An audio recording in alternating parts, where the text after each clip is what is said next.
Welcome to the Riskwiser Zone, the podcast where we dive into the world of stocks and finance to help you make informed decisions about your investments. I'm your host, Lewis, and I'm excited to share today's topic with you. We're living in uncertain times, and the global economy is constantly shifting. As investors, it's essential to stay up to date on the latest news and trends that can impact our portfolios. Today, we're going to explore a story that caught my attention, featuring insights from Sunny Bangia, an expert in the field. According to a recent interview with Economic Times, Sunny Bangia shared his thoughts on the current state of the market.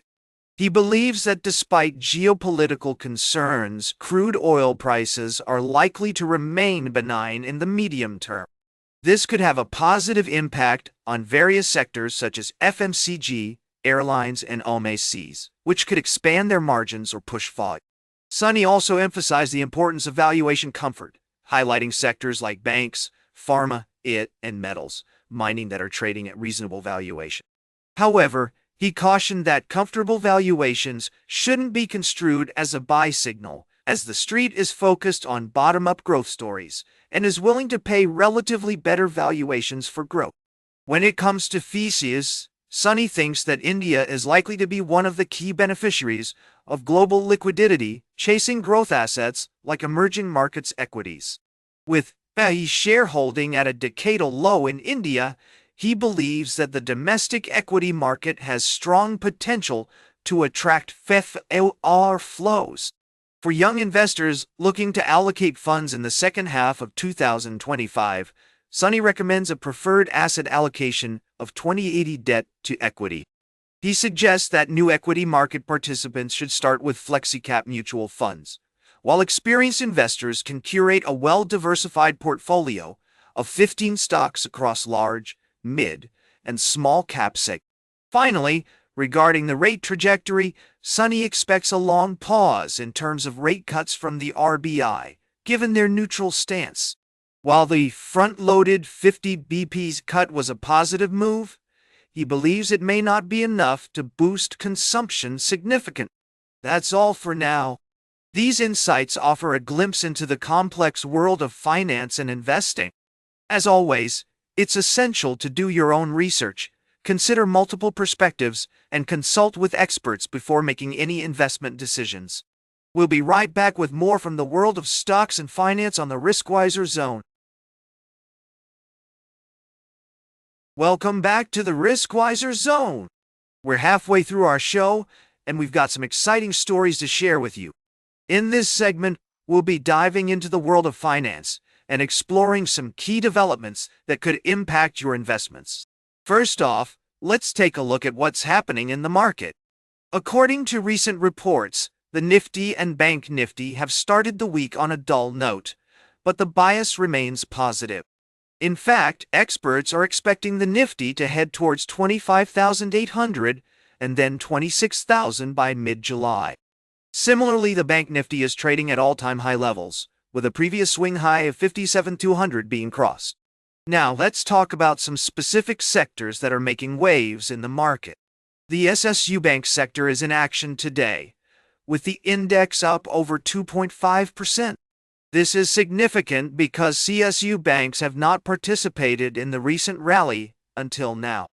But with the Bank Nifty showing strength and the PSU bank index moving out of consolidation, it's likely we'll see some movement in this space. One stock that's caught our attention is State Bank. It's shown a strong breakout on the daily chart, with a symmetrical triangle breakout and a breakout from its key indicator, Super Trend.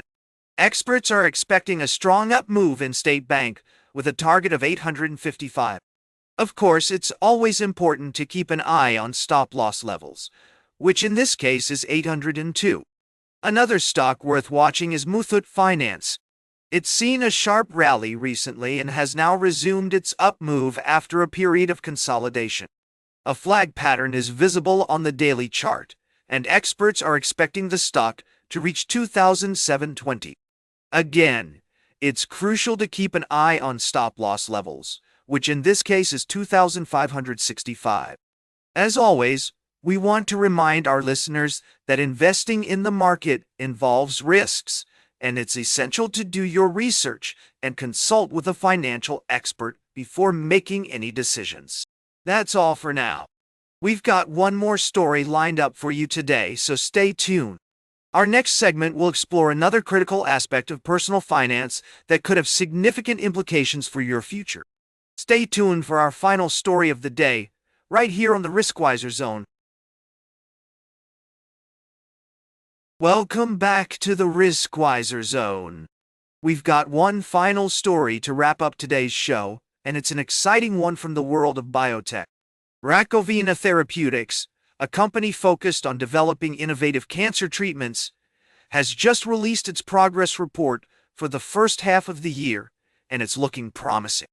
The company has made significant strides in its pipeline of distinctive DNA damage response inhibitors, with a goal of advancing one or more drug candidates into human clinical trials, in collaboration with pharmaceutical partners.